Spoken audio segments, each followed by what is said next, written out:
I made an executive move, and I was making an astronomical amount of money. I was making more money working at Def Jam than I was rapping.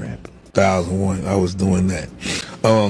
But the move was, you know, me and James in the gridlock with this, and apparently Finesse2Tymes isn't the only artist who's had beef with Jay Prince and his camp. Based on what's floating around online, plenty of artists who signed with Rap-A-Lot ended up caught up in contract disputes or business messes down the line. And Leo came to the office, man, to meet with me. And here was the deal. Rap-A-Lot and I were at a gridlock at that point in my career. We're at a gridlock. Like, I wasn't dropping no more albums, and they wasn't giving no more money. So we were at a gridlock, and I had responsibilities. So I had to be very crafty. So you make an executive move. I made an executive move. Brilliant. It's a cycle that resurfaces every couple years, usually right when a new artist starts dropping hints that their deal wasn't what it looked like on paper. And every time it happens, the same old names get pulled back into the conversation, like the industry can't shake its own past. So let's break this down and figure out if it's a coincidence or if there's something deeper going on. Came to the office, man, to meet with me. And here was the deal. Rap-A-Lot and I were at a gridlock at that point in my career. We're at a gridlock. Finesse dropped a clip of Scarface, who signed with Jay Prince Sr.'s Rap-A-Lot back in the 80s. In it, Scarface breaks down his own history with James Prince and how he ended up, by his own account, locked into a bad deal. That's the exact clip Finesse posted on his page, clearly making a point, and it took off almost immediately. Within hours, fans were combing through old interviews, old lawsuits, old rumors. Like, I wasn't dropping no more albums, and they wasn't giving no more money. So we were at a gridlock, and I had responsibilities. So I had to be very crafty. So you make an executive move. I made an executive move. Brilliant. I made an executive move. Trying to figure out whether what Scarface dealt with decades back lines up with whatever Finesse is going through now. And once one fan account starts digging up receipts, it never stays limited to just one account for long. In the clip, Scarface says, "My question is, why hold a black man back? It's supposed to be each one teach one. I understand it's business, but people don't know nothing about business." And an astronomical amount of money. I was making more money working at Def Jam than I was rapping. 2001, I was doing that.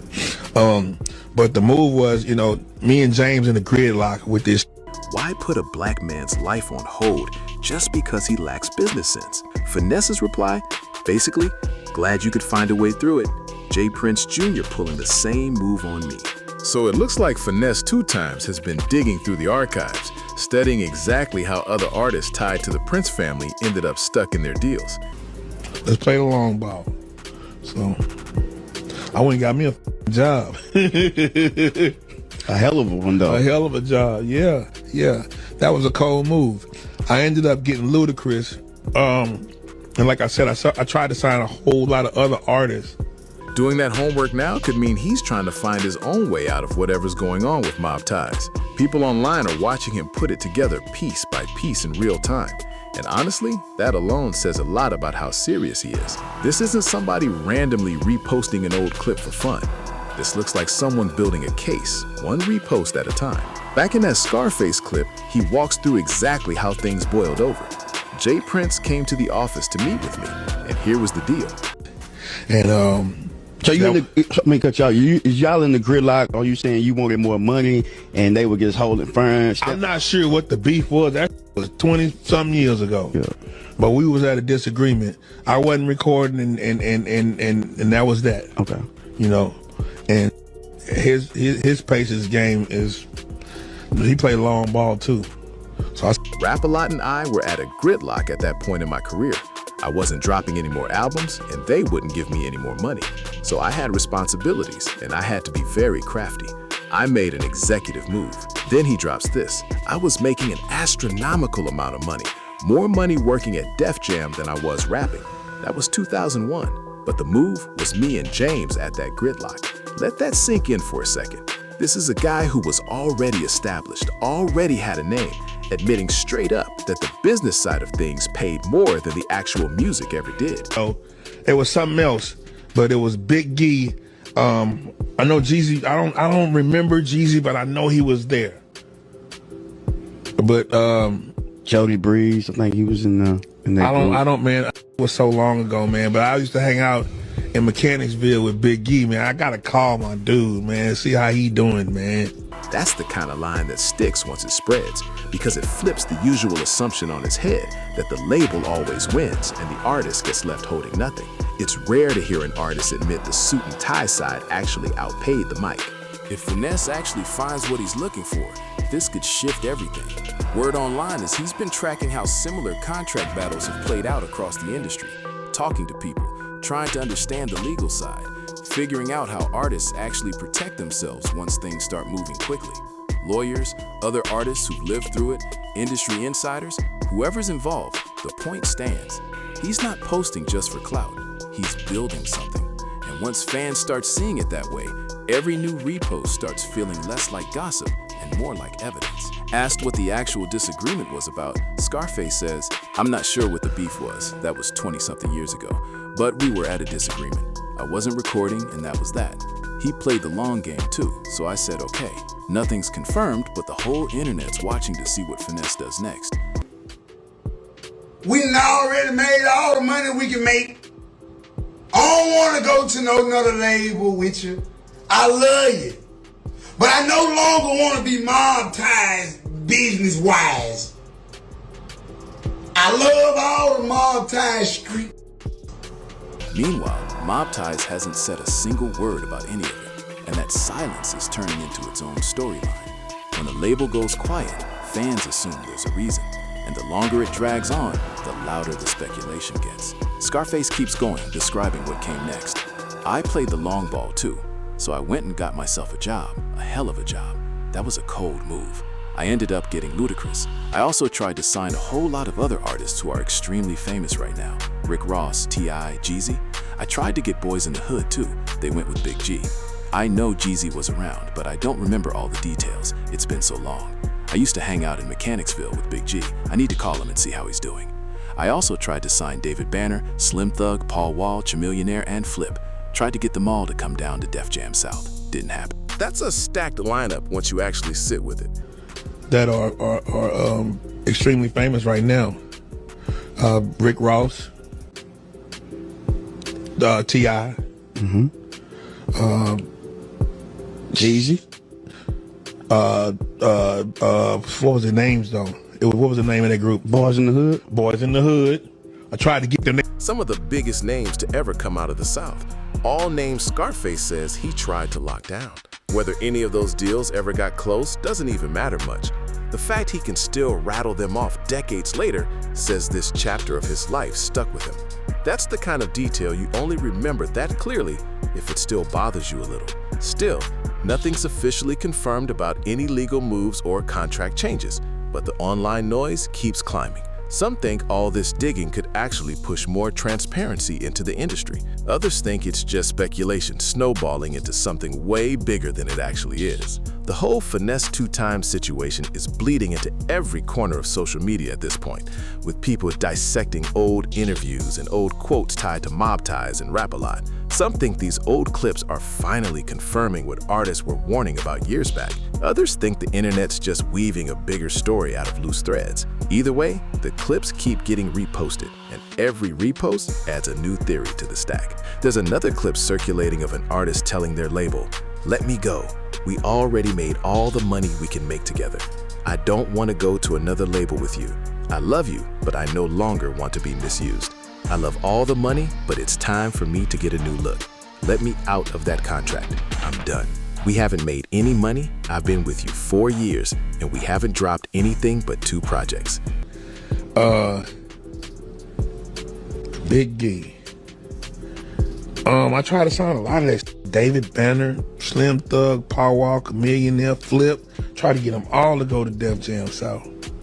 And nothing's hitting with the music. Insiders claim there's a lot more happening behind closed doors than what's actually being said publicly.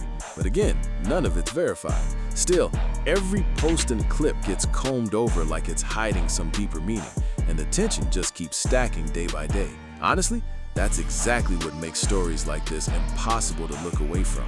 Every new clip feels like it might finally confirm what everyone already suspects. The chatter around Finesse keeps escalating too, with fans now comparing his situation to other artists who ran in the same circles. Old interviews are getting replayed nonstop, people swearing they're spotting details they missed the first time around, even with nothing actually proven. Comment sections are split right down the middle. Some calling it a genuine red flag in the industry, others calling it pure internet speculation spiraling out of control. Either way, every clip throws more fuel on an already heated conversation.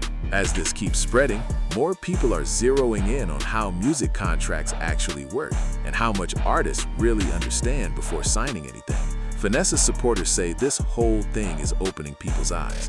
Critics say the online conversation is blurring fact and speculation until it looks way more dramatic than it probably is. Still, zero official statements anywhere, and that hasn't slowed a single repost. The conversation's shifting into bigger territory now. Artist rights, who actually controls what, how much power labels and affiliations really hold behind the scenes. None of this is new to hip-hop, honestly. It's time for me a new look, Junior. It's time. Let me out that contract, bro. I'm done with that contract, bro. We ain't made no money. I've been with you 4 years, P. We ain't dropped number 2 projects. Ain't mob-tied, ain't hitting on nothing with the music. Artists have been raising these same ownership questions since the genre started. What's different is how fast old stories get dragged back up and slapped onto a brand new situation. Even with zero verified updates, this keeps spreading at full speed, every new common thread adding another layer. And every time a new artist shares even a fragment of a similar story, this whole cycle picks up a little more credibility with fans watching from outside. Momentum's still climbing, with more people digging through old industry relationships and pointing out how often this exact kind of contract drama shows up throughout hip-hop history. Some think they're spotting a legitimate pattern. Others think the story's being stretched way past what the facts actually back up. Either way, nothing official surfaced, and that hasn't slowed anything down either. The conversation keeps branching out too, with people drawing comparisons to other artists who felt trapped in long-term deals before. Old clips keep getting dragged back up, fans literally building timelines trying to line up dates and old quotes to see if it all connects. Still zero confirmation on any actual disputes or contract changes, but the volume just keeps climbing across every platform. More creators are jumping in now too, breaking down old interviews and old label ties, pulling all of it back into the spotlight. Some think these old moments prove a bigger pattern. Others think people are reaching way past what's actually provable. Either way, no verified updates and zero signs of the conversation slowing down. At this point, the whole thing has spilled into a much bigger conversation about how artists navigate contracts and label relationships long-term. People are revisiting old power dynamic discussions in the industry, some saying this keeps happening for a reason, others warning the whole narrative is getting inflated without real proof behind it. Still no official word on anything, but that hasn't slowed the momentum one bit. Honestly, stories like this never stick around because of one big reveal. It's the slow pileup of small details, old clips, and half answers that never fully connect. Fans fill in whatever gaps are left themselves, and every new post hands them one more piece to work with, whether it actually ties into anything real or not. That's exactly why a Scarface interview from years ago can suddenly feel urgent again the second Finesse2Tymes reposts it with the right caption attached. And that's really the whole game with stories like this. It's never actually about the original clip. It's about how many new pieces people can bolt onto it afterward. What's interesting is how a story like this keeps snowballing without a single new fact ever actually getting confirmed. Nobody's filed a lawsuit, nobody's dropped a document, nobody's issued a real statement, and yet the conversation just keeps getting louder by the day. That's basically the internet in a nutshell now. Speculation doesn't need proof to spread, it just needs a reason for people to keep talking. And a story involving contracts, money, and one of the most powerful families in Southern hip-hop, that's more than enough reason to keep it going. And that's where things stand right now with Finesse2Tymes and everything swirling around him. As more details keep surfacing and old stories keep getting dragged back into the light, this clearly isn't cooling down anytime soon. Stay locked in for every twist, every new clip, and every detail as it drops. Subscribe and turn on notifications so you don't miss what's next.